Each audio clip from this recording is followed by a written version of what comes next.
Welcome to Postcards to the Universe with Melisa Caprio. Do you believe in magic? What if you were told that all you had to do was get a little creative and work a magic spell to bring anything you can imagine into your life? Here on Postcards to the Universe, we will share manifesting, tips, postcards, creativity, abundance, and prosperity.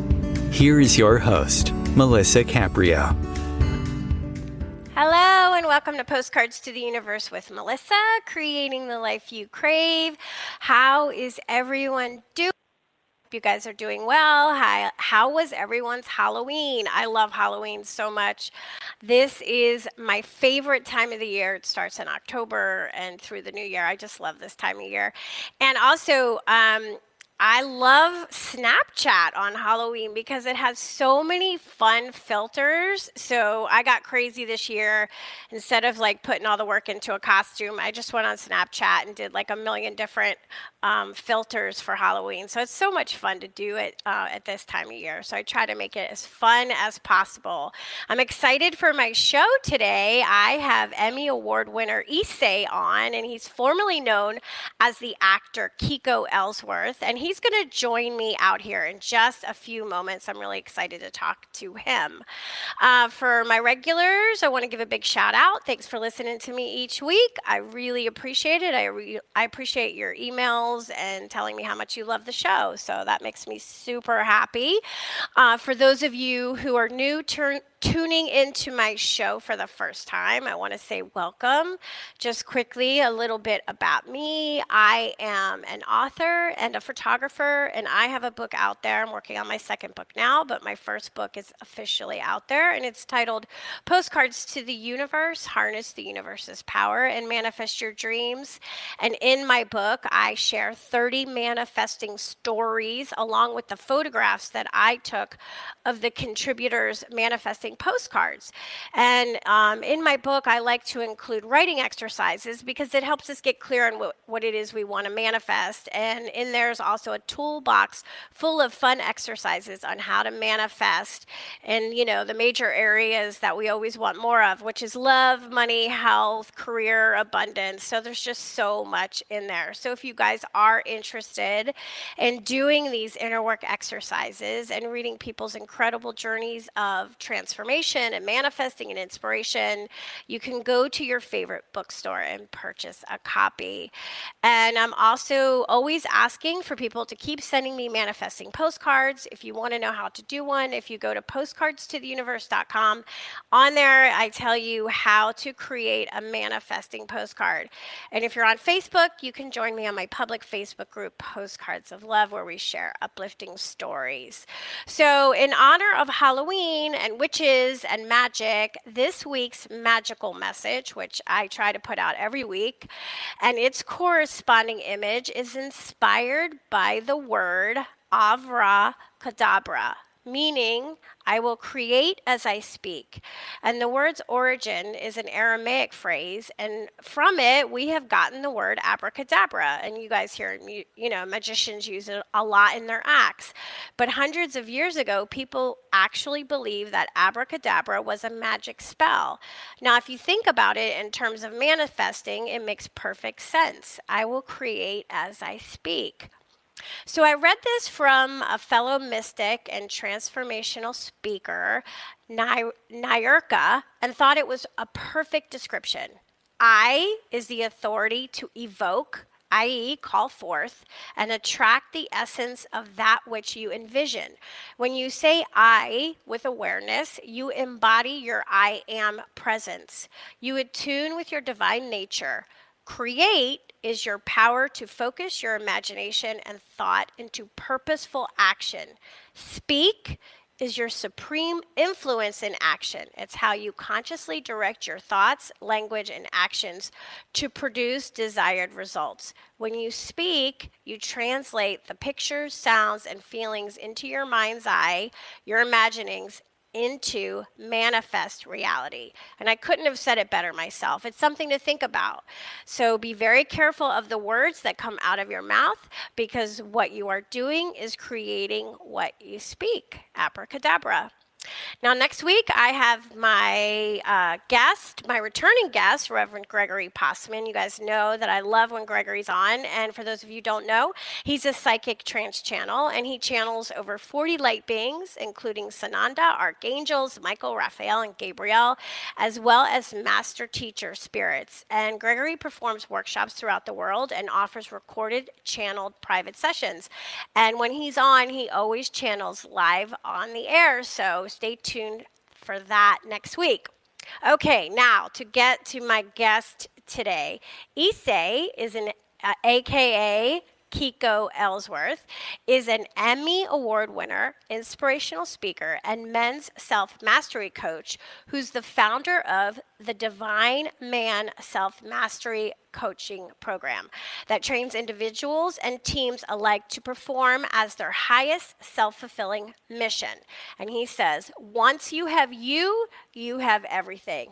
Issei has created hundreds of programs, courses, workshops, classes, seminars, virtually and in person. He's given keynote speeches on stage with the likes of world influencers, thought leader, and luminaries such as Jack Canfield, Lisa Nichols, Jim Kwik, Mike Koenigs, and many others, as well as speaking live on stage to over 10,000 people. Whether it's a keynote speech, a leadership optimal performance training program, a movie, or any combination thereof, Issei specializes in creating customized transformational experiences that not only gives participants powerful personal development tools and life-changing concepts, but also lights them on fire from within. So if you want to find out more about him, you can go to the divinemancoaching.com website and you can see all about him. Welcome, Issei. Thanks so much for being here with me today.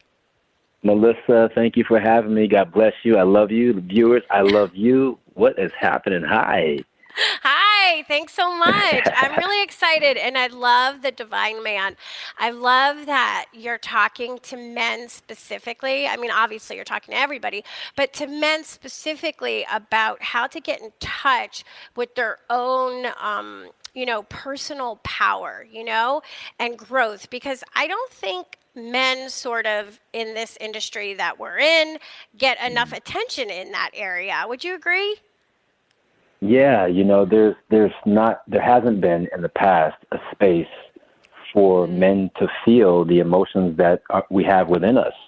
And then they get stuffed and set aside, and then we wonder why we explode like volcanoes and we behave the way we behave. But we're very, very sensitive, and we have a lot of trauma and pains and things that we need healing as well too. And now there's a lot more groups and programs and men that are coming out of the dark closets, if you will, and, expressing that, their pain, and they're sharing with other men. And, these spaces are being created, and I'm so just proud and honored to be a part of it, because I struggled my entire life, never feeling like a man or a whole being. I've always felt disconnected with myself. So it's good to be a part of the support that's helping men to be whole, healthy, and happy again.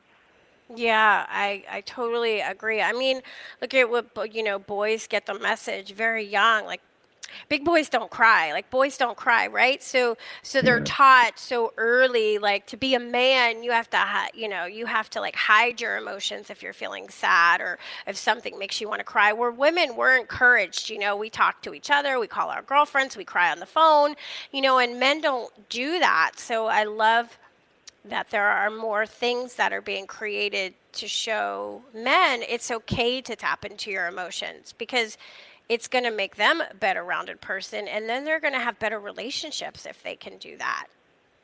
Yeah, absolutely. I mean, I've been a part of so many men's groups and programs, and just to let everyone know, we men cry a lot now. Like there's so many men that are not afraid to cry anymore, and I know that there's still another narrative out there that still says, men don't cry and all that stuff, but that's really going bye-bye, because it's just not healthy for men. And there's a lot of men that are realizing, wow, it's okay for me to feel these emotions, to cry, to say what's really on my heart, to be vulnerable, and that there's a strength that actually comes along with it. There's a new male archetype that is arising again in the world, that is a heart-centered man that that is connected to his spirit, to, has a disciplined mind. He has a healthy emotional world in his body, and that can actually be a healthy person to be around. Like women and children and other men can actually feel safe around him.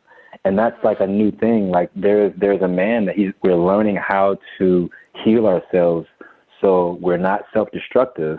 And then therefore, women and children and whoever else is around us can actually feel safe. And then therefore they can trust us. No, I love that. So before we delve in deeper into this, I want to talk a little bit about your background. So you're an actor, you've been in movies. So what made you want to get into acting and share a little bit about what you've already done in Hollywood? Sure. Well, what really got me into acting, I got forced into it, but when I got on the stage this one time, I had stage fright. It was horrible. I remember exactly what happened. I was at Bobby Shaw's acting class, and it was a Thursday night showcase. So this was supposed to be the best of the best for that class, right? That week, the showcase, night of the week. And so there's producers and directors and, agents and managers there say, oh, who's the actor that I'm going to, make a star, so to speak, right? And so I remember I'm on stage and I'm facing to my right. And so the audience is to my left, and I'm trying my best to say these lines to this actress that's, she's on the stage with me. And I remember the lights are just blaring in my face. And I just feel like these big hands closing on my throat, and I'm talking and I'm saying the lines like this, and I'm talking all breathy. And then my teacher, my acting coach, she's like, cut. She's like, Kiko, what are you doing?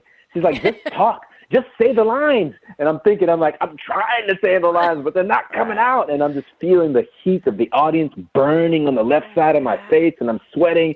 So that scene was over with.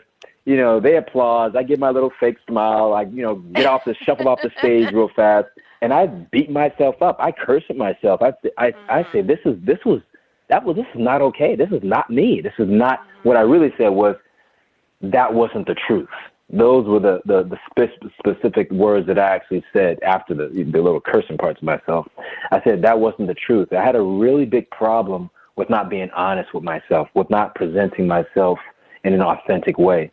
And from that point forward, that's when I really committed to it. I said, okay, this whole acting thing, it's personal. It's gonna be you and me putting on the gloves, and we're gonna go toe to toe. And so that's how I really got into it. And then it just really exploded from there.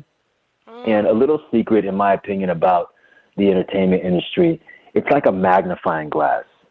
And what's truly there in your heart or in your soul, what you haven't worked out or what you have worked out, whatever's really there, your inner landscape of who you are as a person, it's just going to start to subtly magnify that, right? And so I didn't have at that time, a really spiritual foundation. And so over the next 7-8 years, it really magnified those gaps and those issues, those problems, that instability, how unstable I was at that time.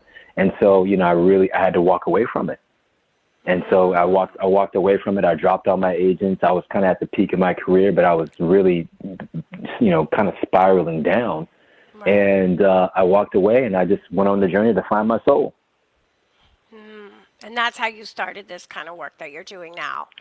Yeah, exactly. So in short, really, I stopped looking outside of me for validation or to build something outside of me. And I started looking within and started spending just as much time on my inner world as I did on my outer world. So I started meditating. I started, taking Kundalini yoga classes, breath work. I started learning about myself on the inside, and I started to get somewhere. I started to feel good, and, I spent the next decade or so navigating and building my inner infrastructure, if you will. And until and then, you still do it. That work is never done. It's the best work ever, just cultivating your inner world and learning who you truly are. Yeah, I agree with you. No, that work is never done. But you went back, right? You're back in acting now, correct? Yeah, the funny thing about it is that I did not go back. It actually came to me this time. Law of attraction at work, right? When you're ready, it shows up. Yep, that's perfect. I knew that it would always be a big part of me, but I had to have the power and belief in myself to walk away and to really depend on myself, not like something else that was validating me. So, the last couple years is when it really started coming back. I got, offered a couple of movie roles and things like that. And, and I realized it's now really helpful for the entertainment to be in my life, because now there's no way, like I was totally corruptible back in the day. It just spun me and I would just spin with it. But now that I had the most amazing, like I just did this film. It's called Alone Today with Eric Roberts, Shannon Elizabeth, Frank Whaley, and Wendy Wilkins as the director, and some other people in there. Danny Trejo as well. Okay. And so I remember one of the most amazing, I had two amazing experiences on that set, but one of the most amazing experiences that has to do with this was, on a lot of these sets, there's a lot of drama and there's divas and like, oh my, cappuccino didn't have the swirl and there wasn't a night, and I need an extra $10,000, like just drama. Yeah. So there was, I remember the first day I got on set, there was like just drama like that. And people yelling and drama and this, that, the other, and people are scared and this, that, and the other. And I walk on set, and it's literally, because I've done, now mind you, this is after I've done this like sort of spiritual work. I've, got a hold of my soul and I have like, I walk on set, and it's been like over 10 years, and I see the drama. I can, in a sense, I can feel it outside of me, but it's like I'm walking in this bubble. It's like this bubble of protection, and nothing is rocking me off my center. It's like my heart is stable. There's peace in my heart. I'm still happy. And it's like people are freaking out, and every now and again I say, hey, and I put my hand on them or something like that. I say, hey, just breathe. It's okay. And they'd be like, oh, thank you so much. Thank you. And I'm like, sorry, just breathe. And it's just like, just to not be affected by the drama, by doing the inner work was such a gift, to not be swayed. Yeah, and that's important for everybody, no matter what you're doing. Yeah. But we're going to take our break.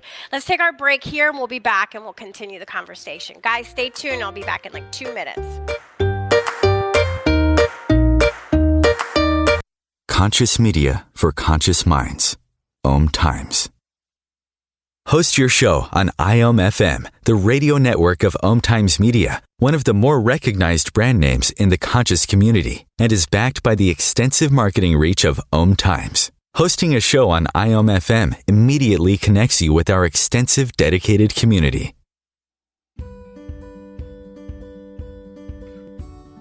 Hi, I'm Melisa Caprio from Postcards to the Universe, creating the life you crave. Do you believe in magic? What if I told you all you had to do was get a little creative and work a dream spell to bring anything you can imagine into your life? Well, guess what? I've got the spell for you.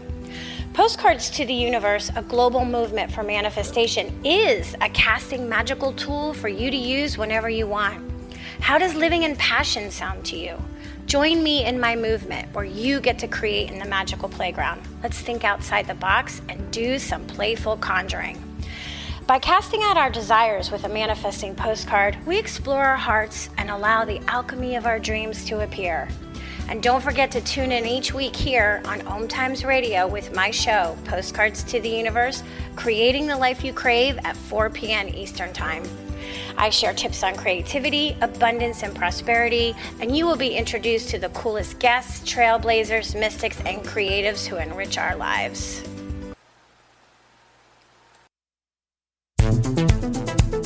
My name is Victor Furman. Some call me The Voice. I've always been fascinated with human nature, spirituality, science, and the crossroads at which they meet. Join me Wednesdays at 8 p.m. Eastern on OMTimes Radio, and we'll explore these topics and so much more on Destination Unlimited.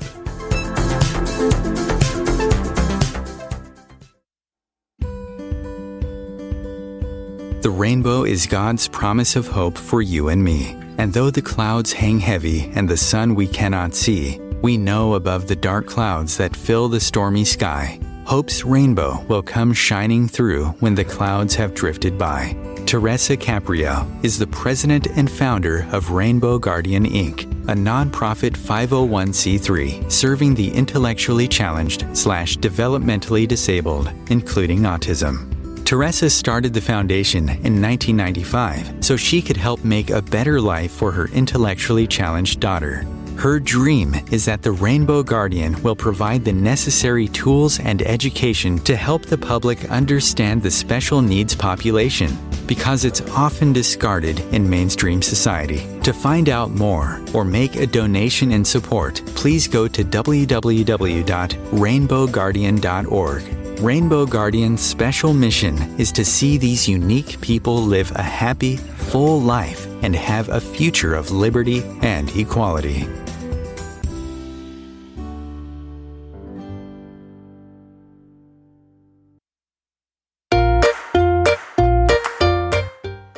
Welcome back. So if you're just joining me, today I have Emmy Award winner Issei, formerly known as the actor Kiko Ellsworth, with me, and we're talking about the divine man. So Issei, before we start getting more into that, what is your dream role? Do you have a dream role that you would love to do?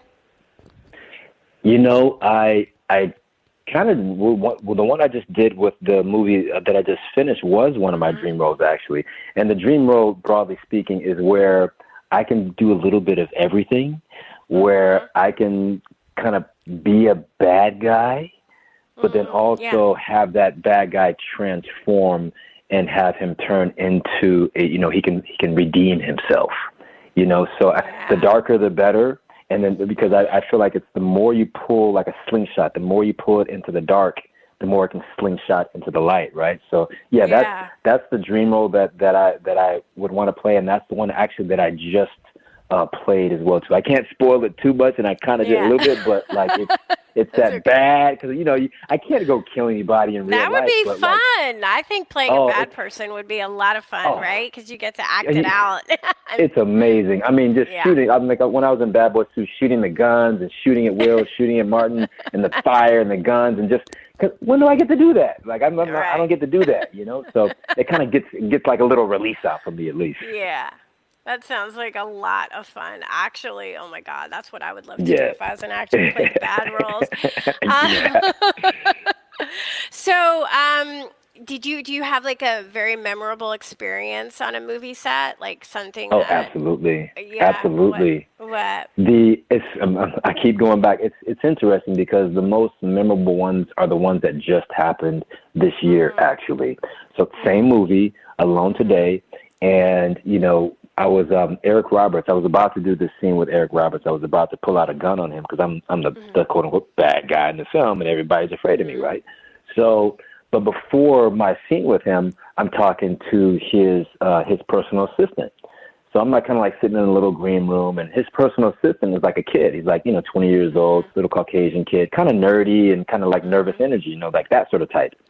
Yeah. And so mind you, like I've already done my yoga, and I'm like, I just love the breath work, and I've already had, so we start talking about that sort of thing. So I see this nervous kid, and so I just start naturally talking about breathing and kind of teaching him some things. So we talk like, 45 minutes, and there's like another kid there, and it's a really great conversation. So then I have the scene with Eric Roberts about like an hour and a half later. And so his role, this kid, his role, what he does for Eric is that Eric, like, let me say something about Eric. Eric, if you go into IMDb, like Eric Roberts has so many films that he's doing concurrently. He literally is probably doing about 20, 25 films at the same time. He probably has about like 20 or 30 in development.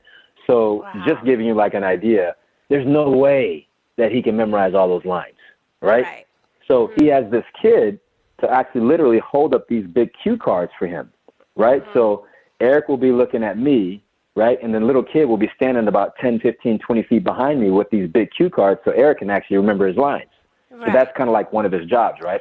So anyways, we're in this scene, and I'm leaning up against this Eric's car, actually, and he's about to come out this liquor store, and I'm about to pull a gun on him, say my lines, do all this bad guy stuff. And then this kid before the scene, he runs. Now he runs because now he's going to run behind me, right, and hold up those cue cards for Eric that's going to be looking at me so Eric can see him. And the director's like, quiet on set, everyone settle.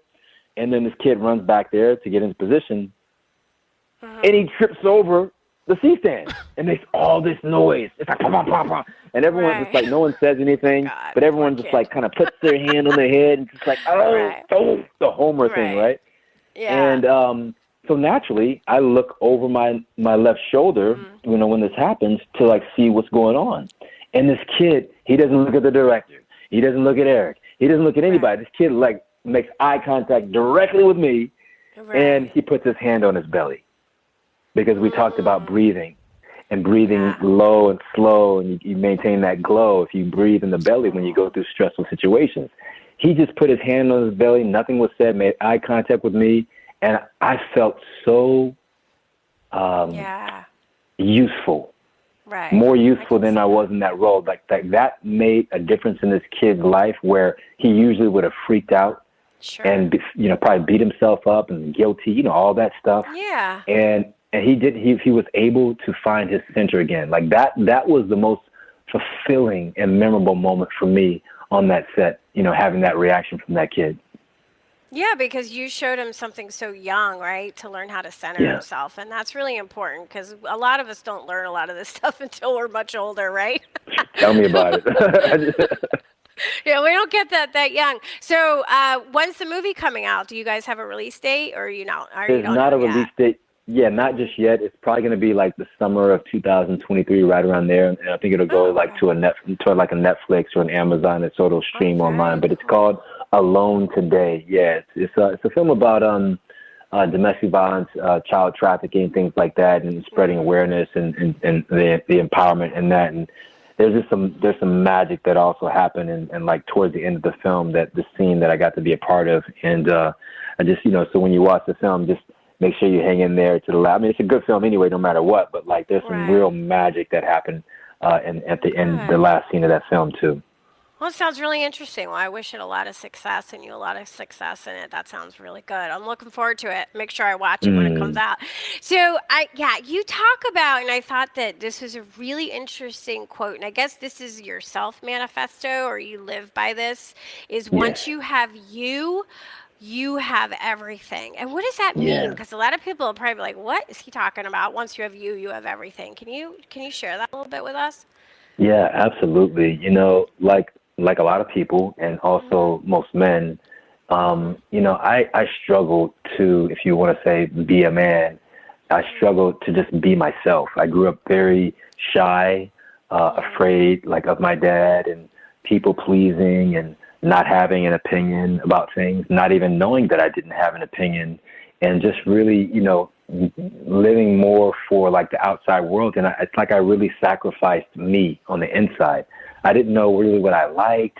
I didn't know really what I didn't like. It was like I was just kind of the shell, and I really didn't have a hold of me, like on the inside. So, but over the years, after doing this inner work and the listening to my intuition and figuring out what that is, and really learning many years what loving myself actually looked like day to day, because it changes. It has everything to do with like hearing your intuition and hearing your needs and hearing your desires and then acting on them, without hesitation, in my opinion. I was able to get a hold of myself. And after really getting a good hold of myself, I said, wait a minute. Wow. Like, this is me. Yeah, I can do something from here. It's almost like you have this recliner chair, right? You're sunbathing. It's like you're reclining in the divinity, in the beauty of yourself. It's like I went from running around trying to do all this stuff, trying to, be something that I wasn't, trying so hard to get people to like me, trying to say the right thing, walking on eggshells. Right. I went from this person that was trying to do all this stuff and had all this energy to like finally getting a hold of me. And then I finally just relaxed. I stopped doing all that stuff. Right. And I just, and from that place of having yourself, like you relax into like your own recliner of you. And from that place, that's where our love is. That's where our power is. That's where we can truly manifest. We can truly choose. We can choose what we say. We can choose the spells that come out of our mouth, choose the words. We can choose how we want to respond to something instead of just reacting all the time, from that place of having a hold of ourselves. So that's what that means really. Once you have once you have a hold of you, you have everything, because we, like you say, we create everything. But if we're on automatic, you're not really creating, because you're not even there. Right. But when you have you can actually create. Yeah, and that's a perfect segue, because you talk about, how to reclaim ourselves from our guilt and our shame and self-abuse, and how do we love the worst parts of ourselves and our life, and you coach a lot of men on that. So can you kind of elaborate on that? Say you're walking around and you're somebody who has a lot of guilt and shame, and and they're self-abusing and they hate themselves, and when they look in the mirror they say the worst things to themselves. And I imagine, we, from women, I know what we say to ourselves, but men, I have no idea what men say to themselves, when they look in the mirror, if they carry around a lot of that. Yeah. Thank you for asking that. That it's almost like if you picture a circle, right? And typically it's 360 degrees. You go full circle. But usually when we get caught up in the guilt and the shame, it's like we're only going 180 degrees around that circle, when the whole objective is to bring it full circle. And usually we get stopped right there. And so when we get caught in the guilt and the shame and, beating ourselves up, we're missing out on a whole aspect of ourselves. Everyone has such deep wisdom. Everybody on this planet has wisdom to share, but wisdom comes from experiences, and it's not just good experiences. And mostly, in my opinion, it comes from all experiences, especially the challenging ones, especially the ones that knocked you down time and time and time and time again, and you finally got it. And being able to, in those situations, many of us get caught up in the guilt and the shame, and that kind of stops us, and we get caught up in that cycle. But when we're able to really look at those situations and say, wait a minute, this challenge happened, but what was the real lesson that I learned? What was the spiritual lesson? What was the soul lesson? What did I really, extract from this? When I really look at it deeper, underneath the surface, what did I really learn with this? And when we start to look, that's what your training is, right? Don't you have some? It's called the Soils of Wisdom, right? Absolutely, absolutely. Yeah, they're part. Exactly. That's a part and part of the same. Yeah, exactly. So when you're able to transmute those situations and really see the lessons, we start to extract our own wisdom from these challenging situations that we used to get caught up in by beating ourselves up. But we start to learn how to bring them full circle. We start to unpack them and really extract our wisdom. And then once we learn how to do that, that's the only reason why I'm able to support my brothers or even sisters or couples, because I go across the board. That's the only reason why, is because I made so many mistakes, but I cleaned them all up. I wasn't present in my marriage. I was a fractured man. I was emotionally disconnected. I didn't know how to be a father the first 5 years of my daughter's life. I didn't get caught up in the guilt and the shame of it. I can talk about it, but that's the reason why I can support men, because I looked at it and I figured it out. Like, oh, okay, this is where I need to make adjustments. This is what I need to do, is fill in these gaps. And that's the only reason why I can serve the way that I can serve this day, is because they were transmuted. They were alchemized to turn that dirt into gold. Yeah. I love that. Alchemy is another one of my favorite words. Well, I like the fact that you say it, because people can relate to you, especially men, because you've been there, right?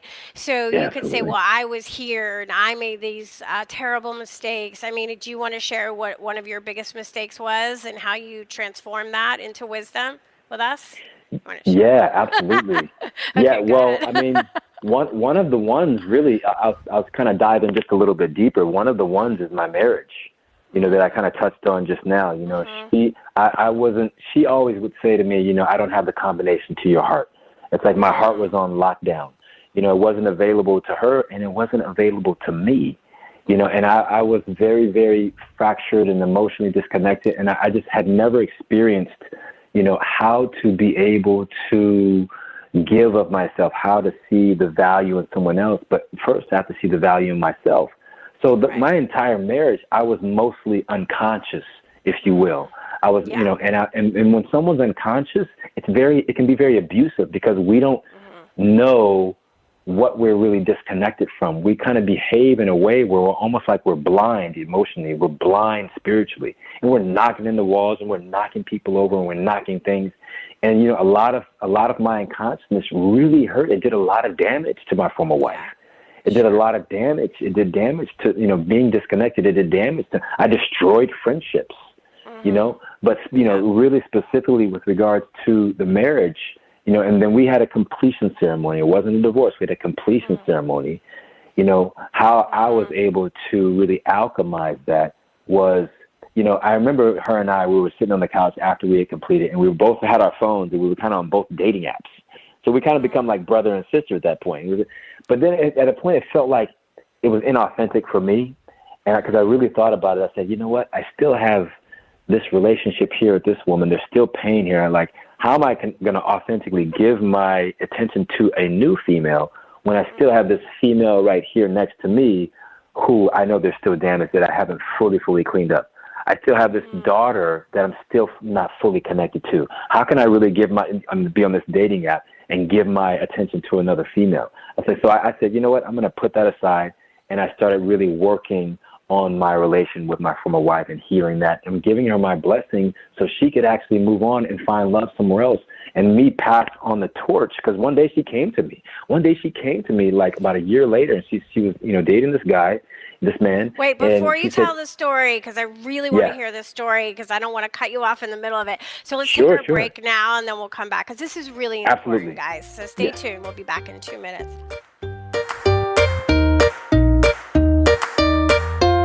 The Real Conscious Connection.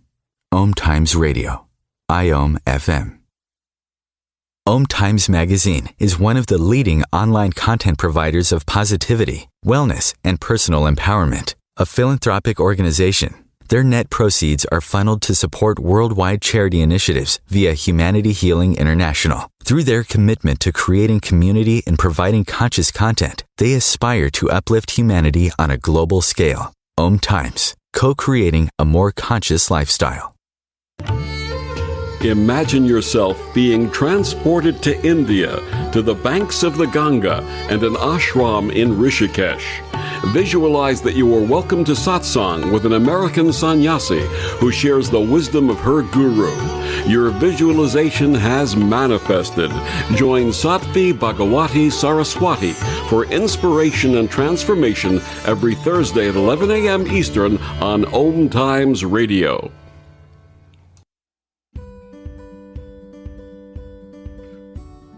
Hi, I'm Melisa Caprio from Postcards to the Universe, creating the life you crave.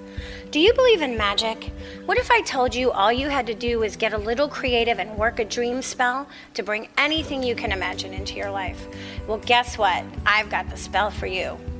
Postcards to the Universe, a global movement for manifestation, is a casting magical tool for you to use whenever you want. How does living in passion sound to you? Join me in my movement where you get to create in the magical playground. Let's think outside the box and do some playful conjuring. By casting out our desires with a manifesting postcard, we explore our hearts and allow the alchemy of our dreams to appear. And don't forget to tune in each week here on OMTimes Radio with my show, Postcards to the Universe, creating the life you crave at 4 p.m. Eastern Time. I share tips on creativity, abundance, and prosperity, and you will be introduced to the coolest guests, trailblazers, mystics, and creatives who enrich our lives. If I could be you, and you could be me, for just 1 hour. If you could find a way to get inside each other's mind. Walk a mile in my shoes. Walk a mile in my shoes. Walk a mile in my shoes. We've all felt left out. And for some, that feeling lasts more than a moment. We can change that. Learn how at belongingbeginswithus.org. Brought to you by the Ad Council. Walk a mile in my shoes.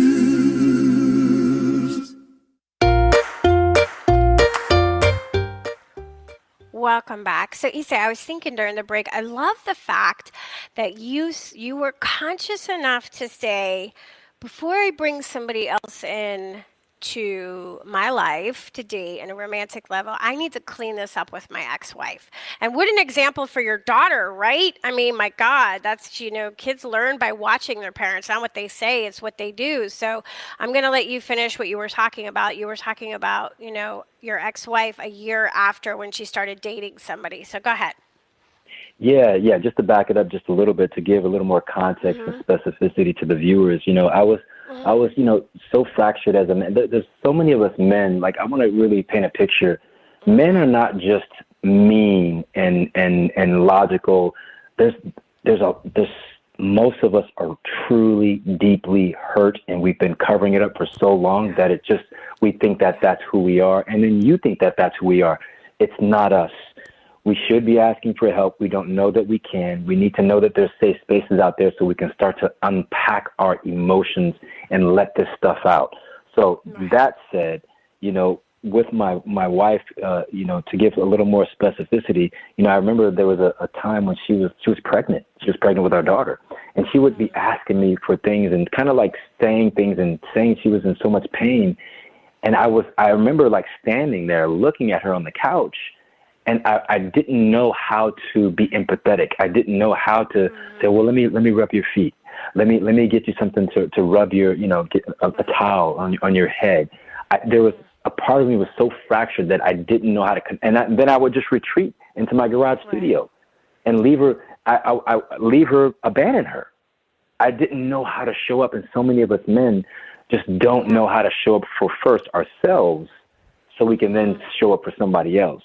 And then so when we finally had our completion ceremony, and then a year after that, she came to me in the garage studio, and she said, will you give me your blessing so I can actually give my heart to this man? Because she was kind of stuck. And so we had an impromptu completion ceremony at that particular point in time, because I love my sister.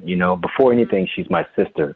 My daughter is my sister first. I go by this sort of theory of divinity before humanity, and like we're all divine brothers and sisters first before we, play these human roles. So like I really did relate to her, and I still do relate to her strongly as my divine sister. And of course, I want my sister to be loved. I want her to be romanced. I want her to be cared for. I want her to be taken care of. You see what I'm saying? And I want her to be loved, so I passed the torch on her. So I gave her my blessing. And when I literally gave her my blessing, this was probably, 15, 20 minutes, tears. It was like we were thrust on a stage of being graduated from like a university college. And there was like 5 emotions all at once, Melissa. It was like we were in awe, we were crying, we were joyful, we were scared, like all at the same time. And it's like, yeah, I love you, and no, I want you to be great. It was amazing. And literally, that's when like spirit or soul, whatever it was, like filled my body. But what I understood, I had the experience of what love was. Because what I was doing when I look back, I realized that I was giving to her, wishing her love and goodwill with all of my thoughts, all of my feelings, and all of my actions. All of my thoughts, all of my feelings, and all of my actions were wishing her love and goodwill, and I didn't want anything in return. I just wanted my sister to be loved. I wanted her to be healed. I knew that I couldn't do it, and I needed to bless her. And I wasn't expecting anything, and I got blessed. And I experienced love for the first time within myself, and that's when I became a man, right there in that moment. That's when I stayed because that's when I connected with my heart. I love that so much. Oh my God. I wish that before people could get married, we could have these coaching experiences, right? Before we get into that committed relationship. Like men could have it with someone like you, women could have it, also with someone like you, maybe geared for women, really learning how to be in a relationship, because we just don't know. We take all of our childhood stuff into the relationship and wonder why it doesn't work out. And I know exactly, and the more work I did, because after my divorce, I was definitely with somebody who is unconscious and probably still very unconscious. But as I grew, I realized that it wasn't the abuse is, he wasn't abusive because of he was a bad person. He's abusive because he was abused as a child, and he's unconscious. Right. He's an unconscious Right. person, and that helped me let go of a lot of my anger and resentment, right? When I realized that, like when the light bulb went on. So these things are really important.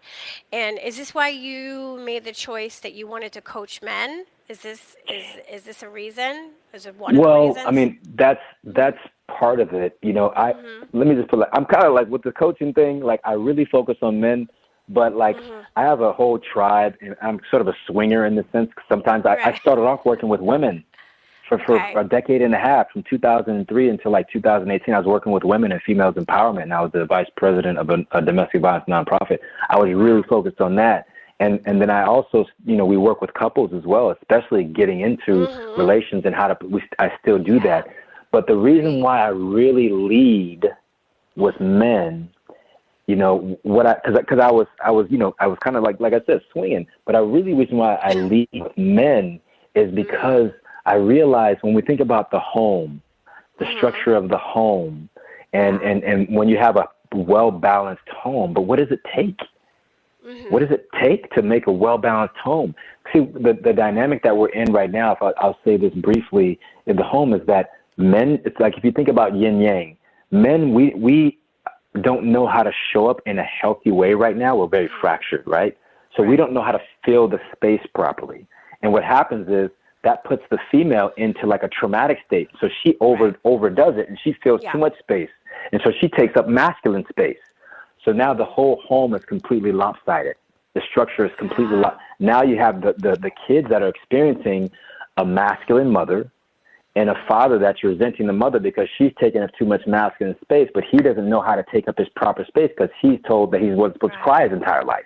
Right. So you have this lopsided house. Yeah. Right. So I realized I really had to think about this. I said, you know what? Wait, if I really focus on the man, that balance will come back. That structure and balance will come back into the house.